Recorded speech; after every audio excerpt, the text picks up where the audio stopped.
अस्सलाम वालेकुम। कराची में 2 से 3 दिन पहले बहुत तेज़ बारिश हुई। पहली बारिश जो हुई कराची में बहुत तेज़ हुई। अच्छा, ये वीडियो हो सकता है थोड़ी लंबी हो जाए, तो थोड़ा इत्मीनान से सुनिएगा और समझने की कोशिश कीजिएगा कि मैं कहना क्या चाह रहा हूँ। उसके बाद बेशक आप अपने रिव्यूज़ दीजिएगा, तनकीद करनी हो तनकीद कीजिएगा, मुझे गालियाँ देना हो गालियाँ दीजिएगा, या मुझसे जो भी आपका दिल कहे वो कह दीजिएगा। कराची में बारिश होती है जी, 2-3 दिन पहले बहुत तेज़ बारिश होती है। जो पहली बारिश, कराची डूब जाता है। डूबने के बाद गवर्नमेंट, सिंध गवर्नमेंट अपना काम करना शुरू करती है। तेज़ करती है, स्लो करती है, ये बात की बात है, ये हम बाद में बात करेंगे इस बारे में। लेकिन एज़ यूजुअल लोगों ने तनकीद का निशाना बनाना शुरू किया गवर्नमेंट को। अच्छा, उस बारिश के बाद जो पहली बारिश हुई जब कराची डूबा, तो मैंने 3 पोस्ट लगाई फेसबुक के ऊपर, वॉल के ऊपर। 2 तो डायरेक्टली और इनडायरेक्टली गवर्नमेंट को हिट किया मैंने।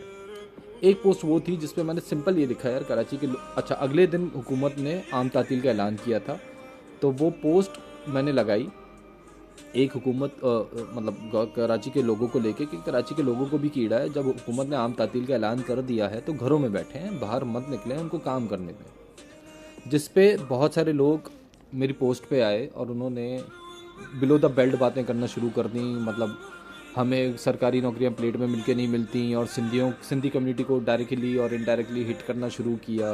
और जो भी था, मतलब आप जाके देख सकते हैं मेरी पोस्ट पे जिस तरह के कमेंट्स आए हुए हैं। उस पर भी मैं चाहता तो उनको बिलो द बेल्ट जाके जवाब दे सकता था, लेकिन मैंने इग्नोर किया कि कोई बात नहीं, ये इनका गुस्सा है, ये शायद जलन है इनकी सिंधियों को लेके तो बोलने दो, निकालने दो, गुस्सा निकालने दो भाई। मेरा सिंपल ये है कि देखें, जब भी हुकूमत की तरफ से ऐलान होता है कि सैलाब आने वाला है तो समुद्री तरफ का रुख मत कीजिएगा, तो लोग कराची के उठ के समुंदर चले जाते हैं कि हम सैलाब देखेंगे। अब आप इस जहालत का कैसे मुकाबला कर सकते हैं कि एक गवर्नमेंट कह रही है कि आपका सैलाब आने वाला है, आप बाहर मत निकलिएगा। लोग उल्टा उठ के चले जाते हैं समुंदर के किनारे पे कि हम सैलाब देखेंगे। अभी रिसेंटली जंग हुई, जो भी रिसेंट पास में हमारी जंग हुई, तो लोगों, आर्मी ने ऐलान किया कि भाई इलाका खाली करें। सही है, यहाँ पे कुछ भी हो सकता है, तो जो जो थोड़े सेंसिटिव इलाके थे लोगों को कहा गया कि आप इलाका खाली करें। तो लोग उल्टा बाहर निकल के बैठ गए कि हम देखेंगे जंग कैसे होती है। अब इस मेंटालिटी का, इस जहालत का आप कैसे मुकाबला कर सकते हैं, या ऐसे जाहिल लोगों को आप कैसे समझा सकते हैं। कराची में बारिश से पहले लाहौर में बारिश आई, लाहौर डूब गया। केपीके में सैलाब आया, केपीके में बड़ा कोई जुल्म हुआ, मतलब सैलाब आया और घर बह गए, टूट गए, डूब गए, लोगों के साथ बड़ा जुल्म हुआ, जाने गई। होता है, मतलब आपको नहीं अंदाज़ा होता कि जो बारिश आज बरसने वाली है, आप सिर्फ प्रिडिक्शन कर सकते हैं कि ये इतने मिलीमीटर की बारिश बरसेगी, लेकिन कुदरत का निज़ाम कुदरत जानती है ना, इंसान नहीं जानता। इंसान सिर्फ अंदाज़ा लगा सकता है, होना क्या है वो सिर्फ कुदरत बता सकती है। लेकिन एज यूजुअल तनकीद हुई, कोई बात नहीं, आपका हक है, आप करें तनकीद। लेकिन हकीकत में उतनी तनकीद करें जितना बाद में जब कोई, अच्छा, एक ने तो मुझे पोस्ट किया कि वो मुझे आईना दिखा रहा है। भाईजान मेरे उर्दू कम्युनिटी से ताल्लुक़ रखते हैं, वो मुझे आईना दिखाने की कोशिश कर रहे थे, या शायद सिंधी कम्युनिटी को आईना दिखाने की कोशिश कर रहे थे।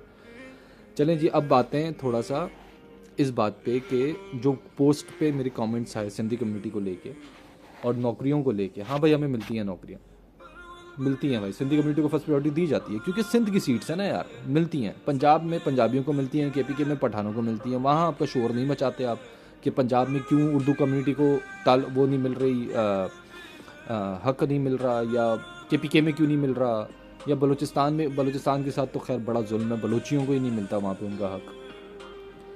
लेकिन यह है कि सिंध में आपको हर तरह का मसला है, सिंधी कम्युनिटी से आपको बहुत सारे मसाइल हैं। मैं समझता हूँ आपकी जलन सिंधियों को लेके, आई नो, आई अंडरस्टैंड, मतलब मैं समझता हूँ। मैं इससे ज़्यादा बात नहीं करना चाहूँगा इस बारे में, क्योंकि फिर बात बहुत गलत चली जाएगी, कहीं और निकल जाएगी। आते हैं 1999 से लेके 2007 तक का जो दौर था उसकी बात करते हैं। मुशर्रफ का दौर था, एमक्यूएम को फुल पावर दी गई। एमक्यूएम तमाम बड़ी जो भी मिनिस्ट्रीज़ थी वो एमक्यूएम के पास थी, चाहे वो शिपिंग हो, चाहे वो एजुकेशन हो, चाहे वो एग्रीकल्चर हो, चाहे वो होम मिनिस्ट्री हो, चाहे वो कुछ भी हो, फेडरल से लेके सूबाई तक तमाम बड़ी मिनिस्ट्रीज़ एमक्यूएम के पास थी। क्या किया आप लोगों ने उन 7 8 9 सालों में, मुझे बताएं ज़रा, दिल पे हाथ रख के हकीकत और सच बताइएगा। यहाँ वहाँ हाएं बाएं शाएं करके निकलने की कोशिश मत कीजिएगा, क्योंकि मैं खुद उस वक्त गवर्नमेंट का पार्ट था। सही है, मैं कराची पोर्ट ट्रस्ट में 2005 से लेकर 2006 तक नौकरी कर रहा था। सही है, तो मैं बहुत अच्छे से इंटरनली जानता हूँ कि उस वक्त शिपिंग मिनिस्ट्री में बाबर गौरी साहब जो उस वक्त मिनिस्टर थे वो क्या कर रहे थे। सही है, तो मुझे मत सिखाना और आएँ बाएँ शाएँ करने की कोशिश बिल्कुल भी मत करना। जो भी मसला है, जो भी बात है, वो क्लियर बताइएगा कि उन 7 8 9 सालों में आप लोगों ने क्या किया, सिवाय गुंडागर्दी करने के, दहशतगर्दी करने के। एक तमाम गली के नुक्कड़ के लड़कों को उठा के, जो पान गुटखा थूकने वाले लोग गली गली नुक्कड़ नुक्कड़ थूक रहे थे वो, और दहशतगर्दियाँ और बदमाशियाँ फैला के रखी हुई थी जिन्होंने मोहल्लों में, उनको उठा के आपने एक पुलिस का नाम बना के, वो क्या क्या बनाई थी आपने, शायद कम्युनिटी पुलिस, सीपी समथिंग कुछ इस तरह, जो मुस्तफ़ा कमाल ने बनाई थी। कौन थे लड़के, किस मेरिट, क्या मेरिट की बेस पे थे वो लड़के सारे?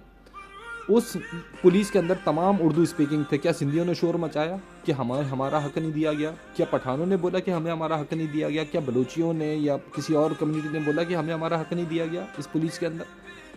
आप लोग हर वक्त कब तक ये मंजन बेचते रहोगे भाई? कब तक ये मंजन बेचोगे कि उर्दू स्पीकिंग को उसका हक नहीं मिल रहा? मिल रहा है भाई, मिला। आप लोग ने मिसयूज़ किया, आपके बड़ों ने आप लोग को बेचा, आपके बड़ों ने आप लोग को कैश किया। आपके बड़ों ने क्या किया आप लोग के साथ, मुझे बताएं ज़रा। अल्ताफ़ हुसैन जो आप लोग को पता नहीं क्या से क्या बोल के आप लोग का माइंड फीड करके गया, किधर है, कहाँ है? और आपके बड़े जो भी हैं, ये मुस्तफ़ा कमाल हो गया या ये फ़ारूक सत्तार हो गया या जो भी हैं आप लोग के फ्रंट मैन, ये हर हुकूमत का हिस्सा क्यों बन के बैठ जाते हैं? जब इनको पता है कि हमारे लड़कों को हुकूक नहीं मिल रहे, तो भाई अपोजिशन में बैठो ना। हर हुकूमत में उनका हिस्सा बन के क्यों बैठ जाते हो? शोर मचाते हो, 2 मिनिस्ट्रीज़ आपकी गोद में डाली जाती हैं तो आप नाचते हैं, उस हुकूमत के लिए मुजरा करना शुरू कर देते हैं। जब आपसे वो मिनिस्ट्री ली जाती हैं तो फिर आपको एकदम से याद आता है, हाय महाजरों के हुकूक नहीं मिल रहा है, हाय महाजरों के हुकूक नहीं मिल रहा है। भाई सब मिल रहा है। आपके हुकूमत के जो आपके बड़े हैं ना, जो भी MQM के बड़े हैं, आप उनसे पूछें कि भाई हमारे हुकूक कहाँ हैं, क्यों नहीं दिलवा रहे आप हमें? वो आपको दिलवाना नहीं चाह रहे, क्योंकि जिस दिन आपको आपके हुकूक मिल गए, उस दिन आपका जो चूरन है ना, ये बिकना बंद हो जाएगा और उनकी दुकान बंद हो जाएगी।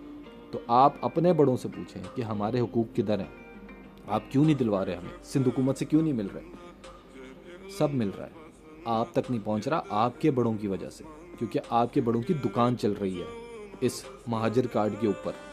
वो बंद हो गई तो इनकी दुकानें बंद हो जाएंगी, इनके घरों की हराम की कमाइयाँ बंद हो जाएंगी। हाँ, मेरी पोस्ट में तो ये भी कमेंट आए थे कि हराम की कमाइयाँ और रिश्वत। अरे भाई, हाँ भाई कमाते हैं, उखाड़ लो जो उखाड़ सकते हो। हाँ भाई सब करते हैं, नौकरियां भी हमें प्लेट पे मिलती हैं।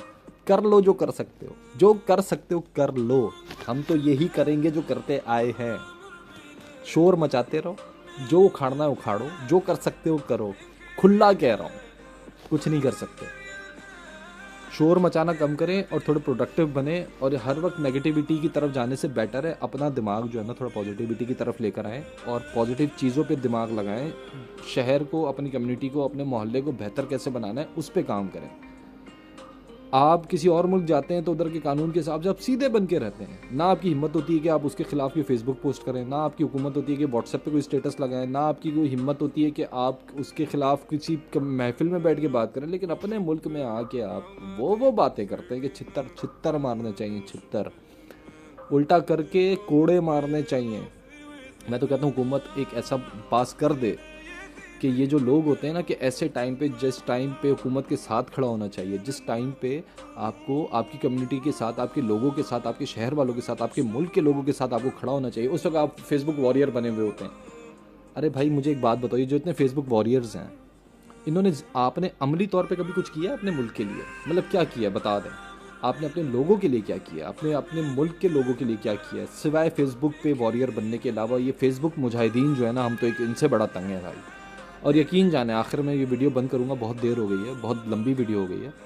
मैं हकीकतन, मैं ये वीडियो बनाने का मकसद पीपल्स पार्टी को सपोर्ट करना नहीं है।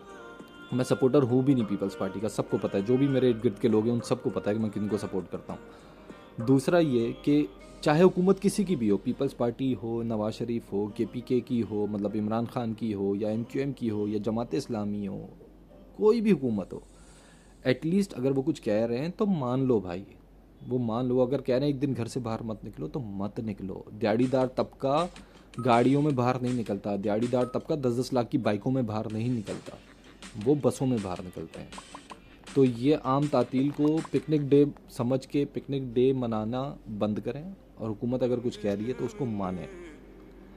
खैर, मुझे पता है मेरी इस वीडियो का फ़ायदा कुछ भी नहीं होना, क्योंकि जो आवाम 70-75 साल में नहीं समझ पाई, वो आगे क्या समझेगी। ख्याल रखें। अल्लाह हाफ़िज़।